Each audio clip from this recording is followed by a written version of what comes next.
Thank you. Thank you. So can you hear me all right? Sounds like my voice is big, but I don't know if it's big out there. Well, thank you very much for putting us first. We're so happy about that. But the good thing about it is it gives me a chance to be the first to thank you publicly for the work that you've done, Darcia and Nancy, to put this wonderful grant together and give us the opportunity to do this research and try to do it especially well, because we have so much support both financially and collegially. So I appreciate that very much. And thanks to Max and our lovely videographers and the rest of the SMV crew for putting all of this together as well. So appreciate you very much. All those nice emails and the particularly polite nagging. So it works for me. So we're going to talk about the research that we did on fairness. And I'll go back and forth between calling it fairness and justice, but we really define justice as interpersonal fairness. There are a lot of different ways that we could talk about justice, of course, but we wanted to talk about it in the ways that people interact with each other directly, not so much at a societal level or as a distributive justice kind of question, but how do people treat each other? So those are the kind of questions that we asked folks.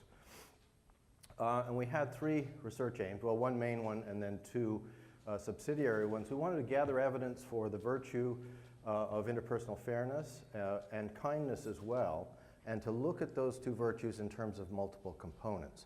Now today we're just going to talk about the justice part of it. The interesting thing is the data are just about as new as they could be, so we had to scramble to analyze them to present them here. So what you see here may be slightly different from what you see later as we continue to clean and revise and rethink and so on. I think we're pretty close to final results, but we'll only talk about justice today because we haven't had a chance to get to the kindness data yet. So the components we're going to look at are behavior, motivation, emotion, disposition, and knowledge. This is something we got more excited about as we went through the project, so we tried to elaborate on it as we progressed. And the first way we did that was by conducting an experience sampling study. And this builds on the work of Will Fleeson and his colleagues who've developed a density distribution approach. To remind you, the density distribution approach is where you sample people repeatedly over a short period of time, and you try to sample their the state of their trait states, as it were. So how much of a trait are they expressing at a given moment? And so in our study, we sampled for 14 days, 4 times a day, to try to get a nice distribution of people's trait expressions. And there have been 2 previous ESM studies of virtues, one by Meindl et al. Will is a co-author on that one, another one by Blydorn and Dennison, both of which found good evidence for virtues as a trait. So we're building on those studies and trying to add to them. And so what ESM studies attempt to do is to find, to identify how much of the variability in people's responses is within person variability. Now usually you think that cuts against a trait, but contemporary trait theories understand that there is going to be variability. So you don't expect people to always act the same way in every situation. It stands to reason that we would not. So there's going to be within-person variability, but we need consistency over time if we're going to ascribe a trait of some kind. So people have to act in a relatively consistent way, and there has to be variability between persons, so people can't all be the same. So those are 2 key criteria for ascribing traitness.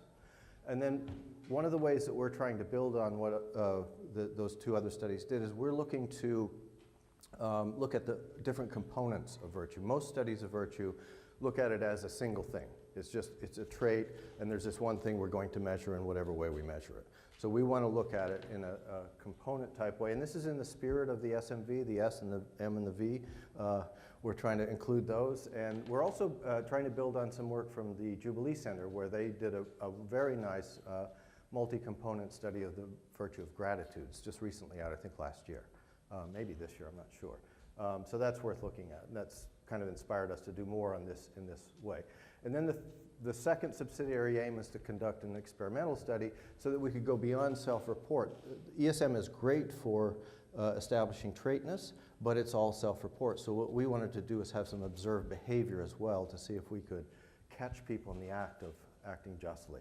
And again, we attempted to look at behavior, motivation, disposition, and knowledge in that experimental study. So to move right into the ESM study, we started out with measure creation because these are things that you have to pretty much build yourselves. Now, both of the other studies looked at justice or fairness, but we wanted to do it differently, again, the multi-component way, so we needed a whole new set of measures, and that's something that Brad will talk about in terms of how we did that together and how his expertise and abilities played into that.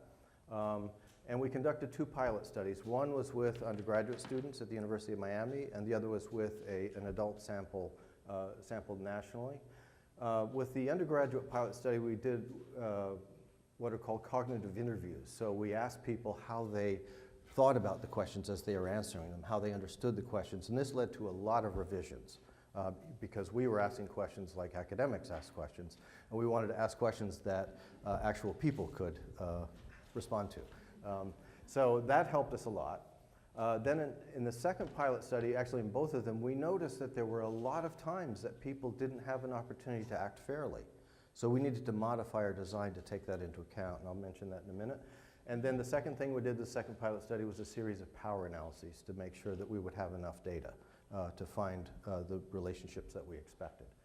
So the study design, we ended up including 71 adults sampled through Qualtrics.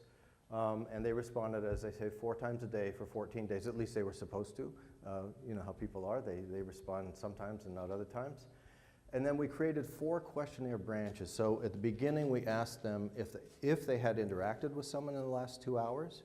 And lots of times people said no. So they couldn't possibly have acted fairly. So we branched them off that way. And if they had interacted with someone, was that the sort of interaction where fairness could have happened? Or was it something very casual or very fleeting, something where you wouldn't expect fairness to be an issue? So that was another branching. And so we're only looking at one of the branches here, and that's the primary fairness branch. And in that branch, there were 5 sets of questions. We had questions about their behavior, about their motivation, about how self-concordant they thought their actions were. And then we asked them what was the relationship to the person that you were interacting with, and where. And these are questions that we found interesting from Alistair McIntyre about whether or not modernity puts a damper on acting virtuously in more public settings. Now, unfortunately, those data are still a little bit in flux, so we haven't quite nailed down how we're going to handle those data, so I won't be able to talk about those today. But there's plenty, believe me. Okay, so we had 1,731 completed occasions. So the way experience sampling works is it's a nested design, a multi-level design, and what we found is that we needed to include all 3 levels. So occasions are each time that they respond to the questions, and occasions are nested within days, and days are nested within persons. Okay, so ordinarily you'd like to leave day out because it complicates things to have a 3-level model, but we found enough variance was at the day level that would not have been appropriate. So we analyzed things from a 3-level perspective. First thing we looked at was scale reliability. So we wanted to know, did these 3 sets of items actually cohere through the study? And there's a nifty way to do that, doing it at the occasion level, taking all 1,731 instances into account rather than summarizing for each individual item across persons. So this is true with in-person reliability. Omega works a lot like alpha. It goes from 0 to 1. 1 would be perfect reliability. So you can see that we had some pretty substantial reliability. People responded to these in a way that make us think that they were responding to the same thing over and over again, pretty much. We also looked at variability. So where is the variation in their responses? It could be, again, at the occasion level. So they could be varying from situation to situation. They could vary from day to day. Or they could vary between persons. And again, we're hoping that there's going to be some between persons variation. And we certainly expect there to be some within-person variation. We didn't know quite what to think about days. That may be something we can look into. It's possible that weekdays were different from weekends. That would be one of the ways to analyze days.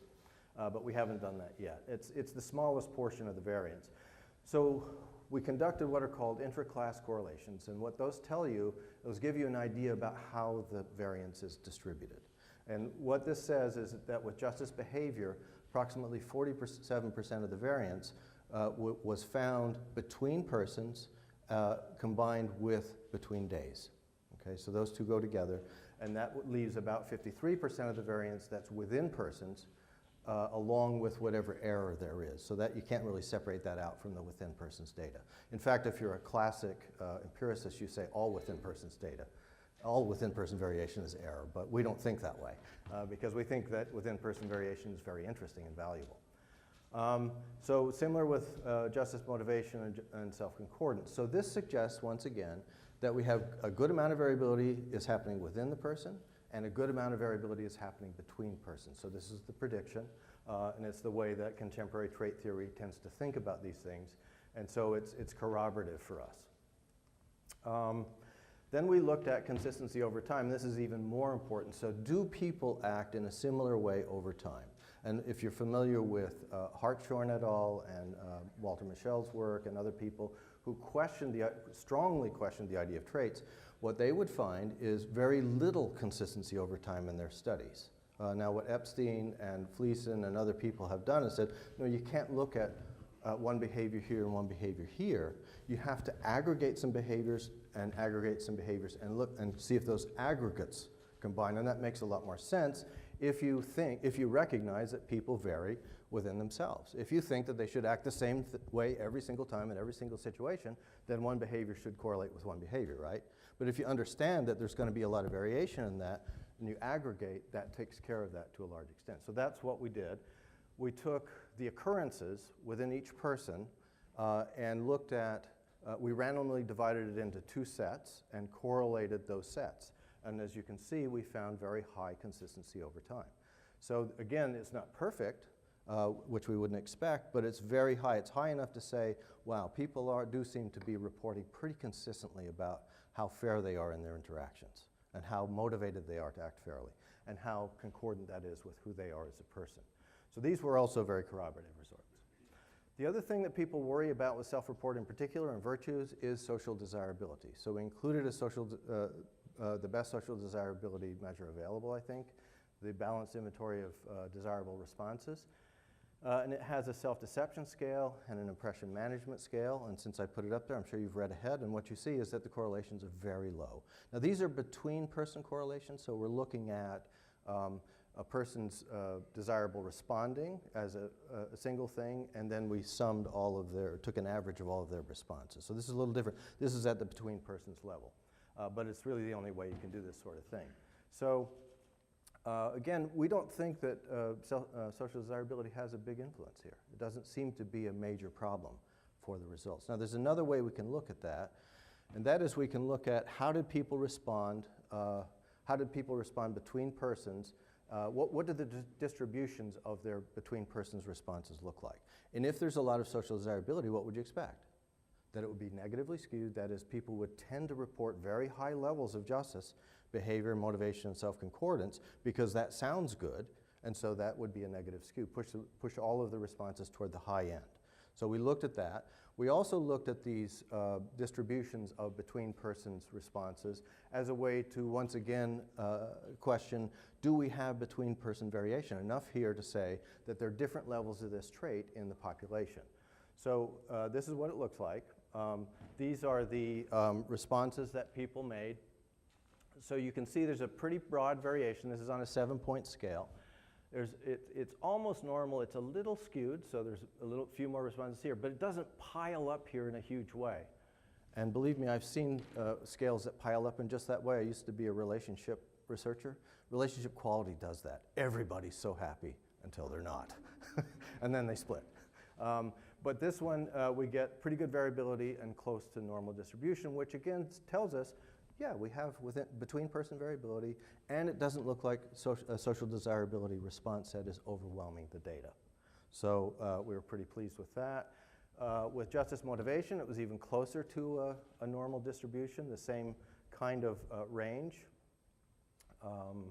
And then with self-concordance, a little bit more skewed there, but again, a nice distribution of responses across the sample. So we were pretty happy with that. So we felt like the ESM study gave us the corroboration that we were looking for, that there's a very nice amount of within-person consistency. We can measure these traits, and we have between person variability. Now, the other thing we wanted to do, since we're looking at this as a component sort of thing, is another question that someone could ask is they could say, well, oh, this is great, Blaine, you got 3 components, but you're really just measuring one thing. It's just justice as a trait. There's no more to it than that. So we said, okay, well, let's take a look at that. So what we did with that is we did a confirmatory factor analysis at the within persons level. So this is occurrences. So we're taking all of the data across the sample into account. And the first thing we did is we did a one-factor confirmatory factor analysis. That is there just one thing? And the data actually fit that model reasonably well, not bad.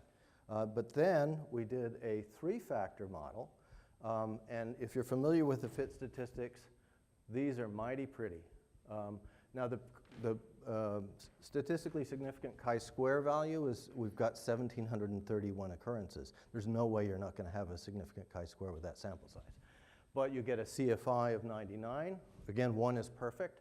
And these, the SRMR and the RIMC, are both well within the most stringent standards for a well-fitting model. And this model fits better than the one-factor model, which is nested within it. So we were very happy with these results, too, because they suggest that measuring by components is meaningful and useful.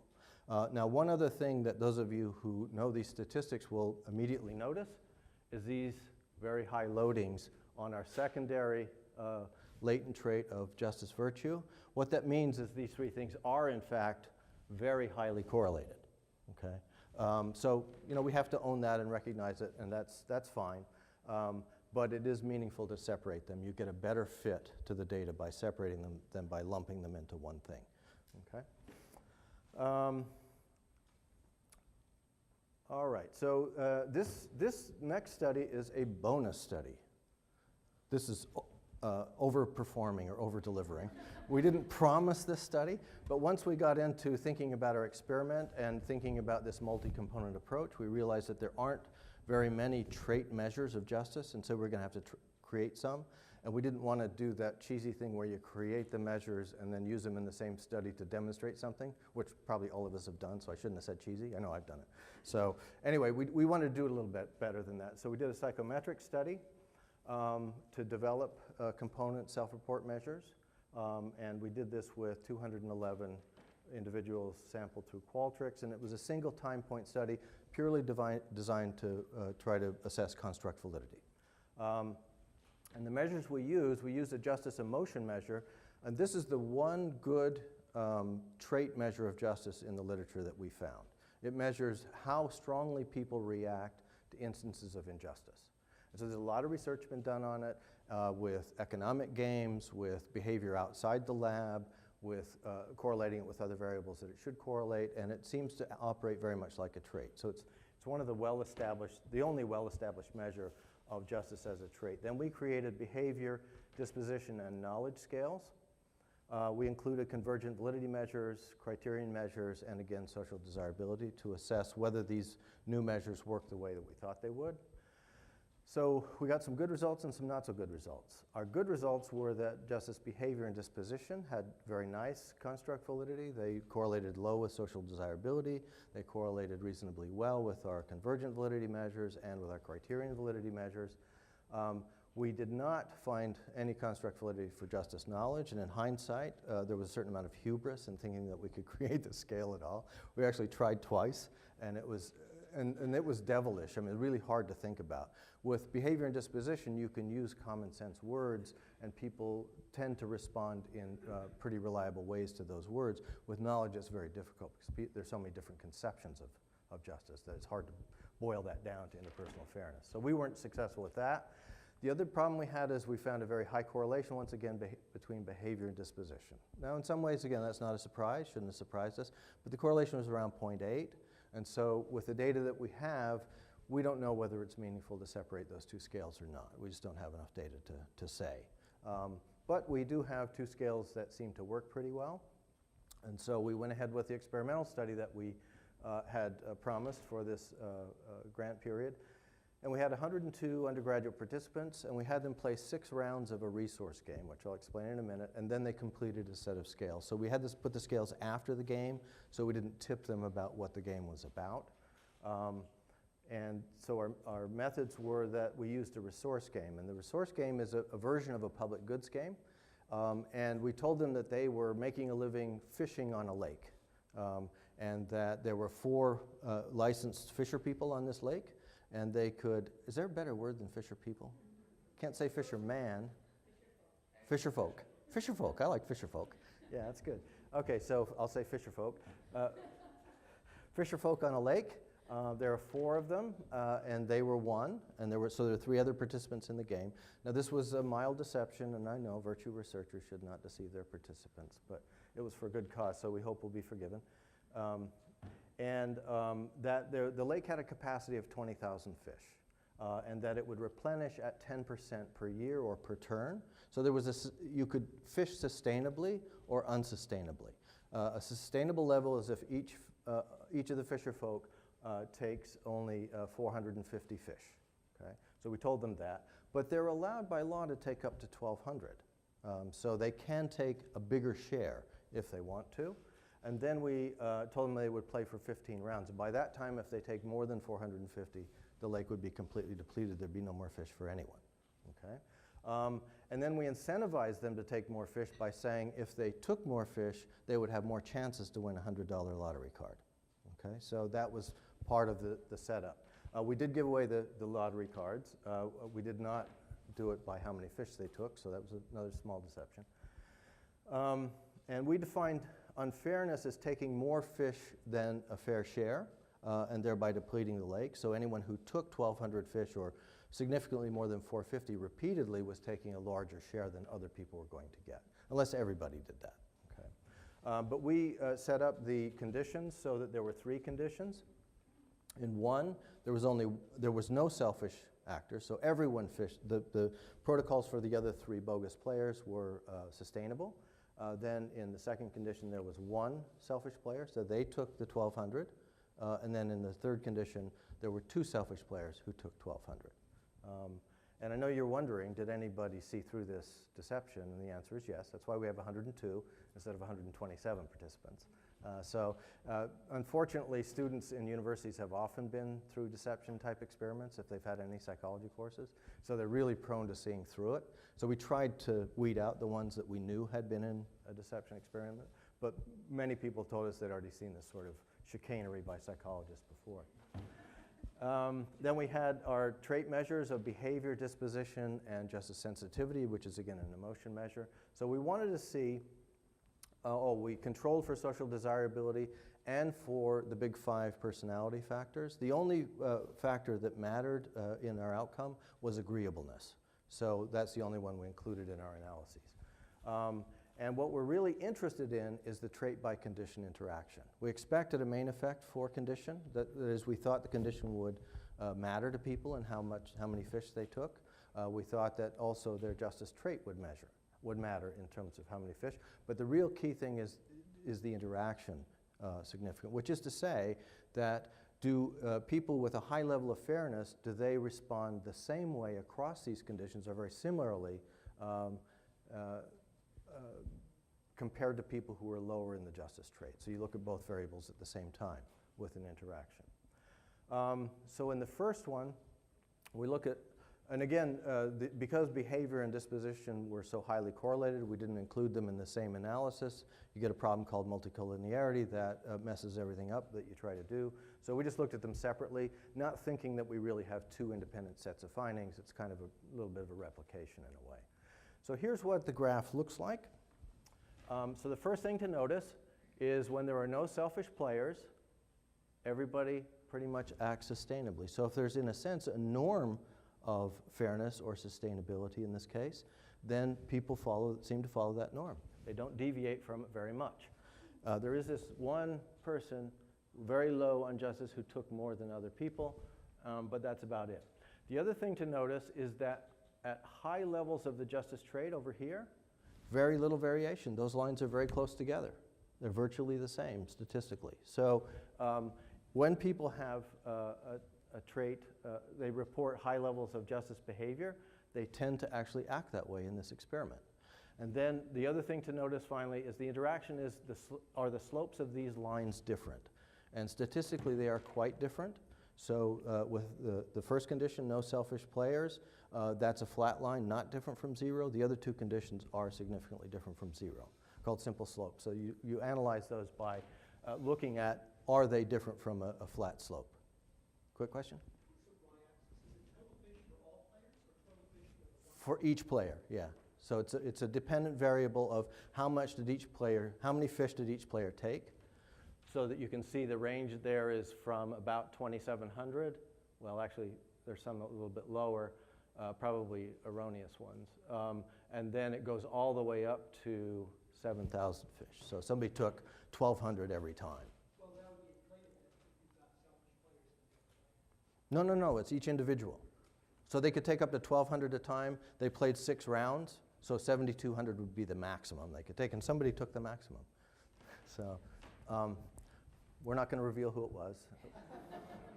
Wasn't one of my children. Okay, so those are our results. And so again, this corroborated our hypothesis. It was very supportive, again, of being able to see justice behavior related to self-reports of justice. So we're not just relying on what people say about themselves. And we get basically the same results with justice disposition, which shouldn't surprise us. They correlate very highly, and so forth. So our conclusions then is we think we have some pretty decent evidence for trait justice with a consistency over time, significant differences between people, and we have some evidence for multiple components, which is an exciting new piece to this literature. Self-reported justice is linked to justice behavior, which I think is very important, so we're not just relying on what people say. Now, what we don't know is whether a single time point component, measuring this at a single time point the way we did in the experiment and the psychometric study, we don't know if the components can be separated there. So that's an open question still. But these studies are consistent with the literature, and they extend what we're finding, and so we're seeing this as part of an emerging science of virtue, which I think is very, very exciting. And again, partially attributable to this particular grant and other people who are working on this. So we want to give our thanks to, again, the Templeton Religion Trust that supported this, so thanks for that, and to Nancy and Darsha and the SMV team, and then also to our doctoral and undergraduate research assistants, without whom, of course, we couldn't have done any of this because we're not that capable. So we needed a lot of help. So that's my part of the show, and I will turn it over to Brad now to talk to you about the work he does and the way he contributed. All right, thanks.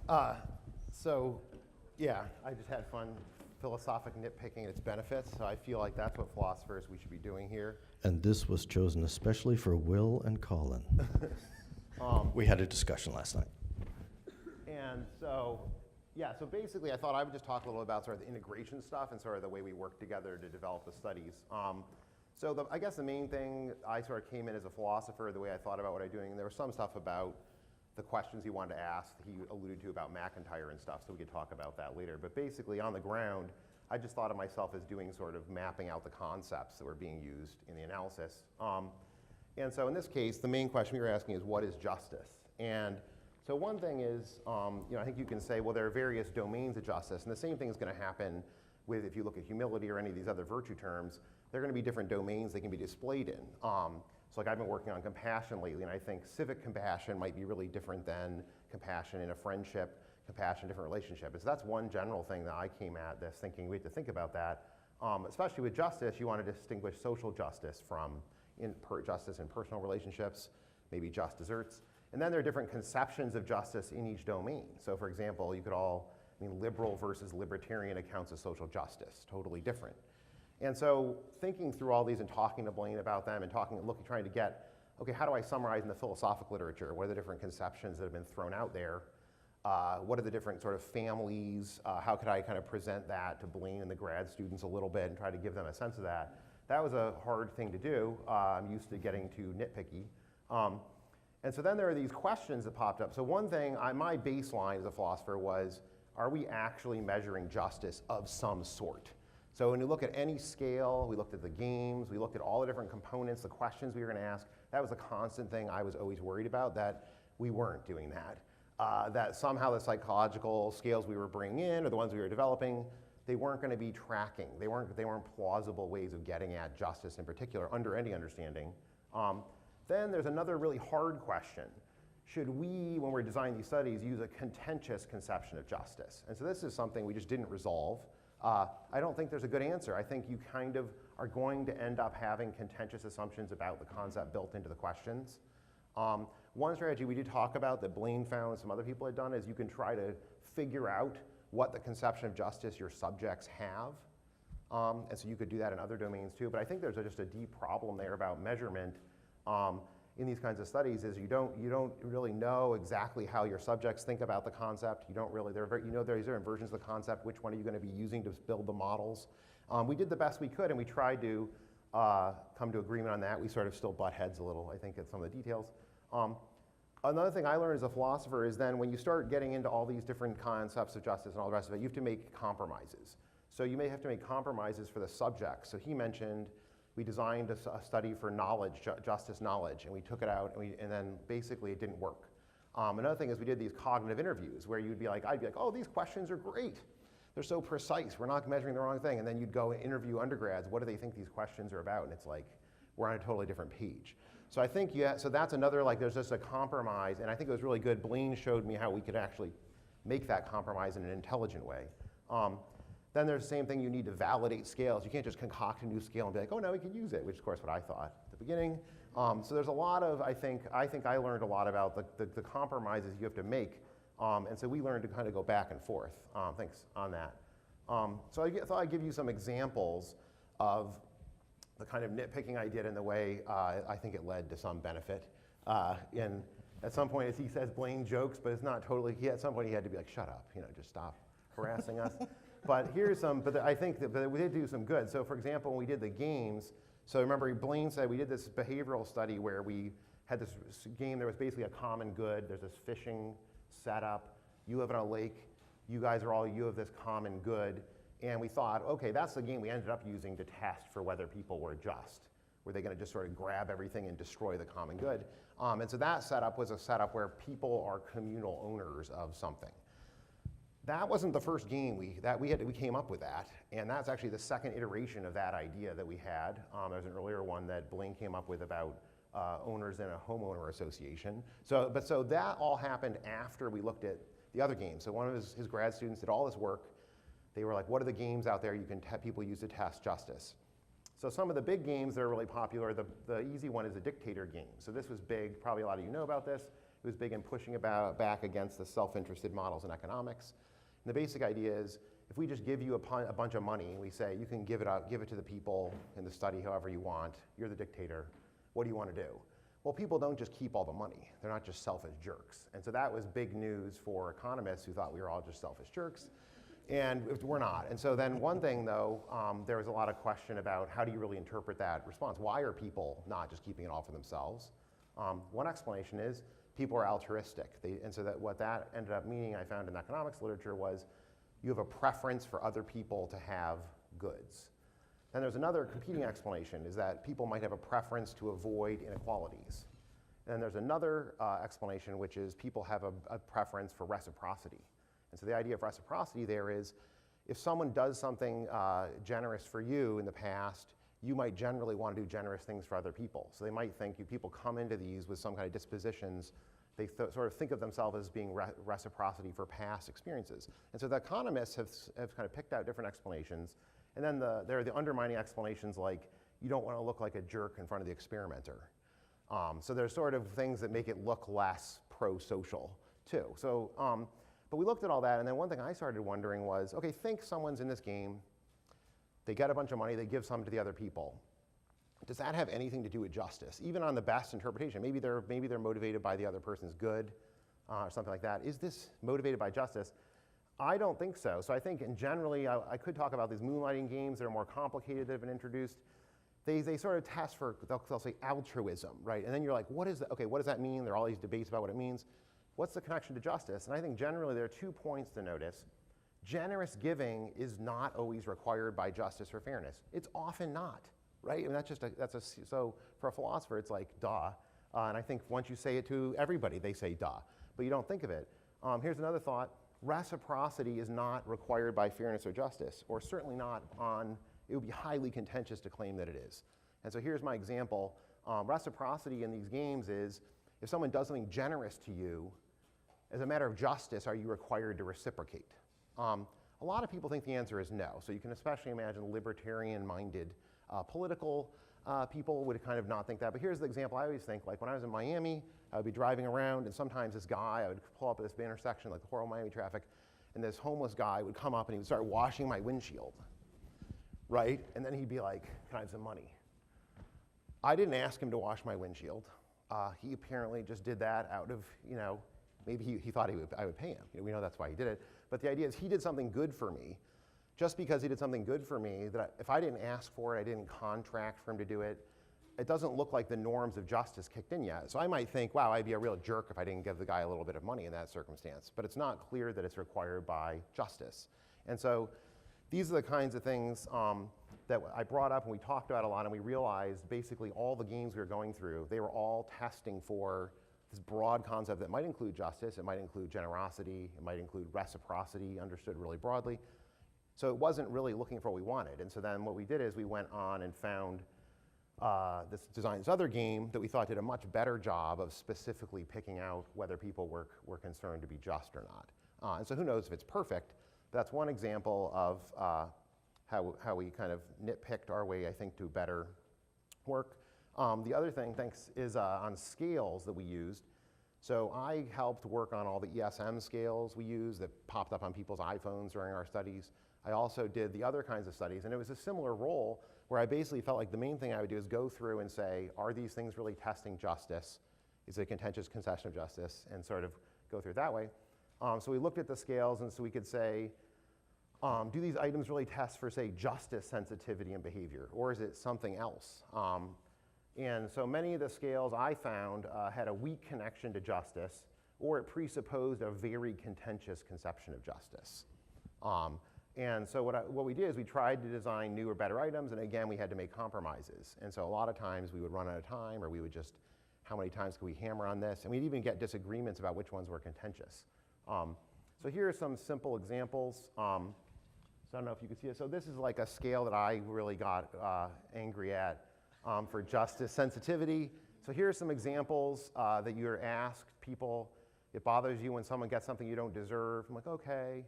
I'm upset when someone doesn't get a reward he or she has earned.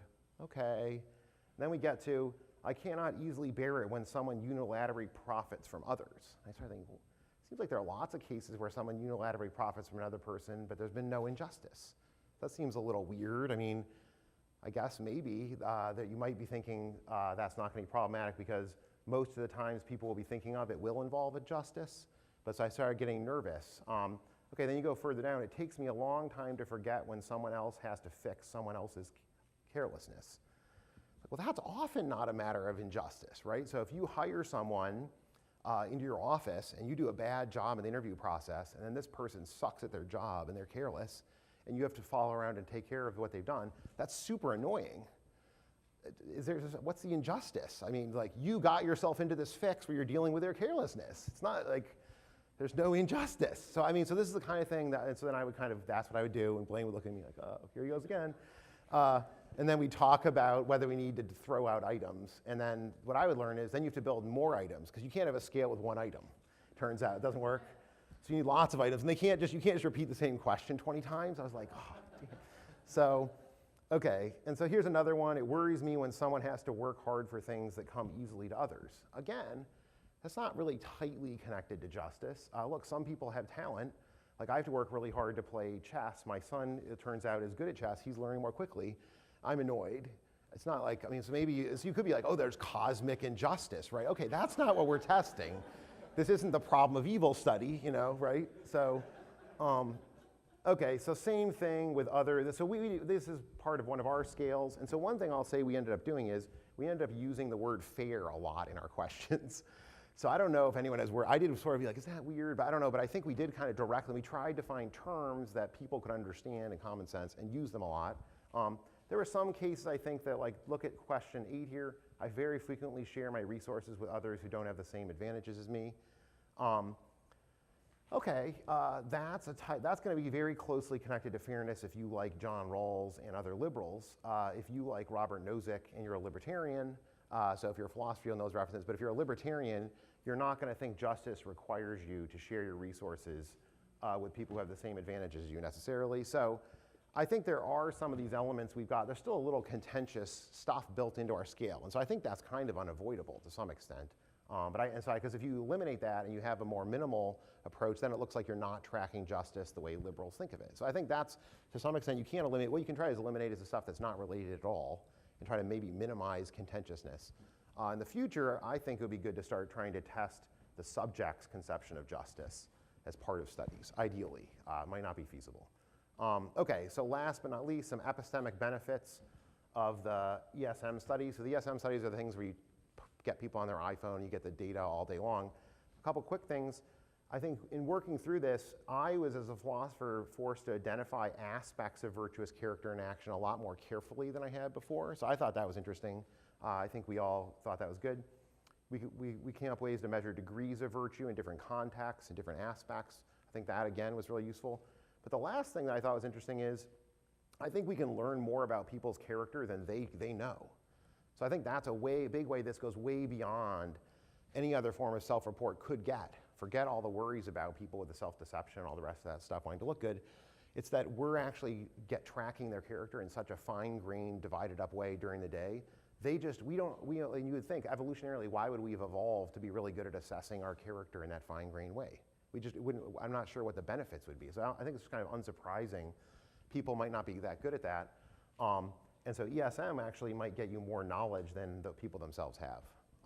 Okay, so that is all I have. And thank you to everyone for the support. Yeah, we would never have done it without you guys, and it's really exciting to do.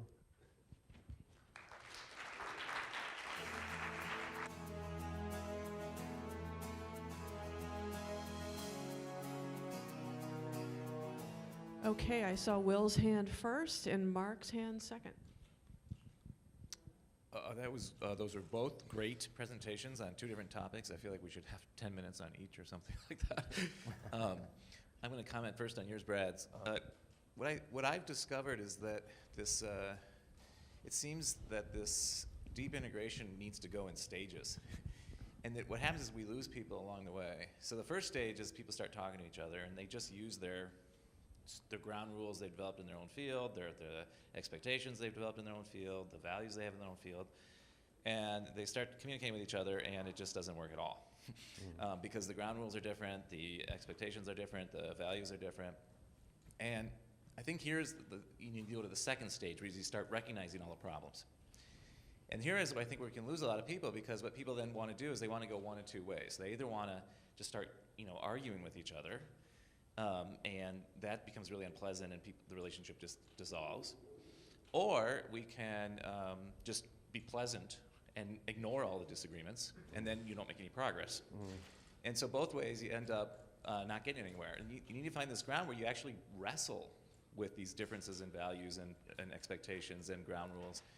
And I felt like I saw that happening very well with what you were describing, and I thought that was really neat. Yeah, thanks. Yeah, I mean, one thing I'd say is to sort of also, there was a stage I remember at one point where I was like, I hate this scale or whatever, and then I felt like Blaine was kind of like, all right, buddy, we can't spend all our entire grant talking about the first item, kind of thing. We had this thing, and then he actually, so I wanted to credit Blaine. One thing that happened was, I'm kind of like the second level, the second response, where I'm like, I'll play nice, I'll be friendly, but I'm just going to stop talking to you. That's kind of my personality.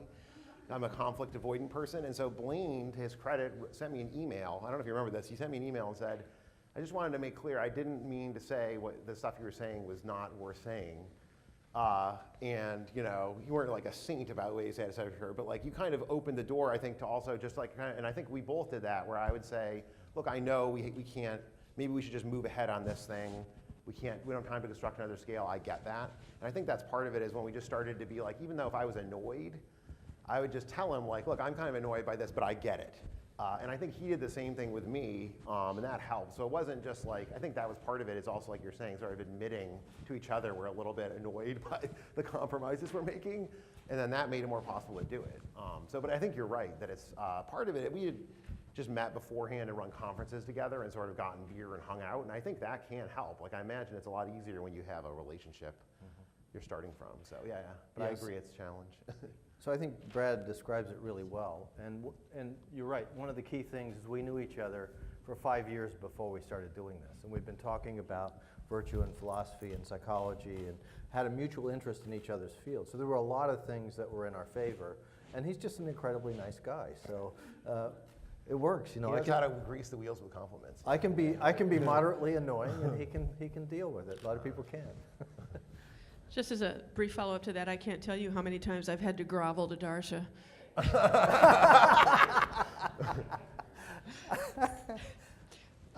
Cool. So I had a question that relates to both parts of the talk, specifically to do with reciprocity. It's not clear to me that you should be throwing out reciprocity quite so quickly. And in particular, I was worried that your high justice people are kind of chumps. And you might think, like, if someone has a good sense for fairness, then they play something like a tit-for-tat strategy as a method of partner control. And, you know, they don't want to just do what would be fair if everyone else were being fair, but they also want to do things that will force the other person to be more fair when they defect or free ride, however you want to put it. And so that reminded me of like Christina Bicchieri's stuff on conditional norm following. She has this idea that roughly 45% of the population, maybe 50% of the population is people who they'll do the normative thing, but only if they see enough other people doing it and they think enough other people expect them to do it. And it seems to me like maybe your low fairness people are just conditional norm followers, and that's maybe not unfair.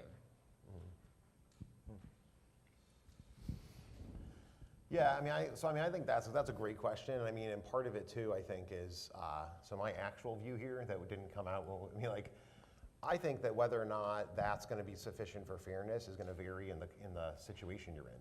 So I think that the norms of fairness, say, for strangers on a train, might be really different. Like you getting food at like the buffet at the food car on a train that they all happen to be riding through Switzerland or something, are really different than the norms for fairness, especially if you have a relationship with a person, like they're your friend or family member or various other things. And so I think you're right that, especially if we think the situation involves just total strangers with no background of interaction or anything, there might be a especially good case for arguing. Yeah, you should sort of back out of the social contract with these people if they're not exhibiting that they're going to be fair players. We to some extent tried to set up a situation where I thought the norms of fairness would be stronger with this. You all sort of share ownership over a common good, and so my thought there is that in that sort of circumstances, you shouldn't back out as quickly. But I definitely think you're right that I hadn't even thought, and that's really helpful to bring up her research because I know of that, but I hadn't thought about it in this context. And you're right. When we're doing the write-up, that'd be one thing to talk about is clearly the people who deviate a lot, we're going to say they're not fair. But I think you're raising a really good question about the middle grade people and the really strong people. Who do we want to call fair? And that's so A, it might vary with the context. B, it might be contentious, right? Like some of us might think one thing, and some of us might think another. So so that's a great question. Just empirically, one thing you could do is look at people's first play because they don't yet have information about others defecting. Right. And so if they take 450 the first time and then they're like, oh, what the hell? Yeah. I'm going to take more if they're going to take more. Right. And you could look at the amount of the increase too, I can imagine, where you could kind of try to figure out if someone was trying to think of like, yeah, I'm going to sort of back off on the following the norm a little bit, or are they just all of a sudden like, that's it, tear off the Band-Aid, I'm going to 120. You'd be like, yeah, I don't know, that's looking problematic. We actually did look at the first move. It turned out it correlates 0.96 with the total. So there was, I didn't think that would happen. I was thinking the same way you were. Now, one of the things we haven't done yet is look at it again as fit a curve to the 6 responses. So there could be some people who go up dramatically, there could be some people who stay flat, and there could be some people in the middle. So another way to look at this is within persons, which we haven't had a chance to do yet. But that's why we did at least 6 rounds, because that allows you to fit a curve. Right. But your question is really great, and I think one of the ways that part of what it brings up is what Brad said about relationships and how important that is. And it looks like there are different modes of fairness for different relationships. So with strangers, tit for tat is appropriate and typical. And so we judge what we do with them based on what they do with us. And I think that makes good sense to do that. But when we're in committed relationships with friends or family members or partners, we tend to give without respect to what we're getting back. Now again, like with the relationship research, that works really well until it doesn't. So if we start to get exploited, then we say, oh, wait a minute, maybe this isn't working. But the typical mode is a more communal mode. And if you look at the 2 studies, they're very different in that way. So in the experiment, these were not just strangers, but people that they hadn't seen. In fact, they were non-existent people. So that's as far away as you can get in terms of strangerdom. And then on the other hand, in the ESM study, these were real people in their real lives that they saw in actuality. So it might be interesting to contrast the results in that way and to think about it in just the way that you brought up. So I think it's fantastic. Darcia, we have a bunch of other ones, though. Do you want to? Just following on the experiment data, I was just wondering if you thought about looking at those outliers. You have high justice folks who took very few fish in the selfish conditions. Maybe they'd be exemplars, or maybe they have a different worldview there. I'm thinking of the indigenous worldview where the fish have agency too. Why am I entitled to take them, right? So they have a relational orientation there. And then my other question, though, is about the set point in the ESM studies. Just to make it easy and quick, using Trump as an example, he would say that he would respond that he has a justice orientation in all he does, right? So a basic set point for where justice is for an individual. Are you able to determine that kind of question? First question, we don't have any other information about their moral exemplarity. It would be cool if we did. So this was a pretty quick study, so people came in, they were done in a half an hour. But that's a very interesting question maybe for a future study. And then with the set point, I mean, we can look at that in terms of each person's average, what's normal for them over time, and then how much they vary from that average. So you get different average levels, and then you get different amounts of variability. And so we might be able to take a look at the within-person standard deviation of their responses as well. My question was, though, that more of an aggressive person generally thinks they're being fair when they hit somebody, right? So it's that which we wouldn't objectively consider to be fair, just, or whatever. Right. So are they self-deceiving in a sense? Yes, maybe and from are they our deceiving? perspective? Well, I mean, that's their worldview. Right. So they have a different set point for what's fair. And it's me Well, first. Yeah, this, right? I mean, I think my memory of this is, so this partially goes into what we tried to build into the scales. And I think my memory, I mean, I can't remember the final version of the scales right now, but we did have questions like, how hard did you try to balance other people's needs with your own? So we did ask questions that look like, to me, they might not totally be tracking justice as well as I would like, but on the other hand, they're kind of getting something that I think is objectively built into it that maybe an aggressive person wouldn't. And so this gets at, too, where we had to say, oh, wait, we might have a conception of justice we're measuring here that's different than our subjects. And that's what I was saying. I think that's this real problem. And so I think we wanted to avoid it being too subjective for the reason you're saying. But then we'd be like, well, we don't want to make it too objective and then contentious. And so I think that's a real nest of problems that I don't know.